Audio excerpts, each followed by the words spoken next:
Restoran Manjež je jedan od starih beogradskih restorana. Ja kao predstavnik mlađe generacije znam otprilike da je oko Manježa postojala čuvena priča sa Radom Ćevabdžikom, ali sigurno više od mene zna gospodin Miša Jankitić, koji je jedan od stalnih gostiju u restorana Manjež.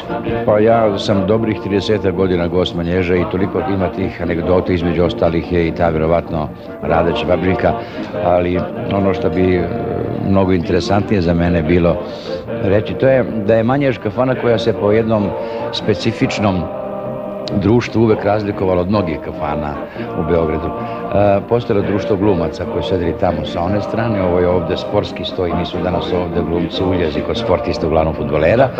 Ovde su bili advokati i doktori i uglavnom ta društva nisu privatno kontaktirale, mi se nisu družili privatno, ali smo u kafani bili vrlo, kako bih rekao, uz jedan ljubki klimoglav, svi smo se znali iz kafane i javljali smo se samo u kafani. Van kafane, van ove naše institucije, mi smo bili obični građani.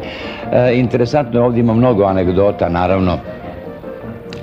Međutim, jedno od najlepših je to što se s vremena na vreme ovde dešavalo svevrsno pevačko takmičenje.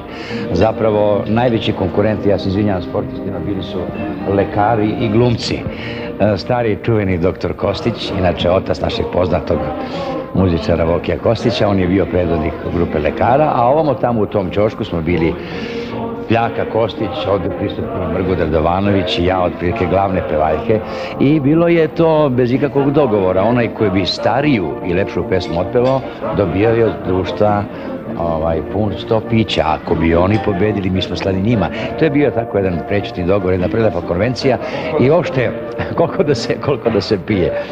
Ima mnogo, naravno, anegdota oko toga našeg življenja ovde, jer sigurno svako od nas je ovde uložio bar po jedan stub. Ovde smo se hranili, ovde smo ručavali, večeravali, ovde smo imali svoje intervjue, poslovne sastanke, zakazivali smo i ljubavne sastanke u svoje vreme, kako je ko mogo i kako je ko bio s tim godinama. Pa i sada, evo Mrgot kaže i sada. Bila je pre jednu godinu dana, možda i više, jedna akcija da se ne sruši Manjež. Znači, kad se sve ovo rušilo, tu su se skupili poznati glumci, poznati lekari, poznati ljudi i sedeli su tu da se Manjež ne bi srušio. Recite šta je to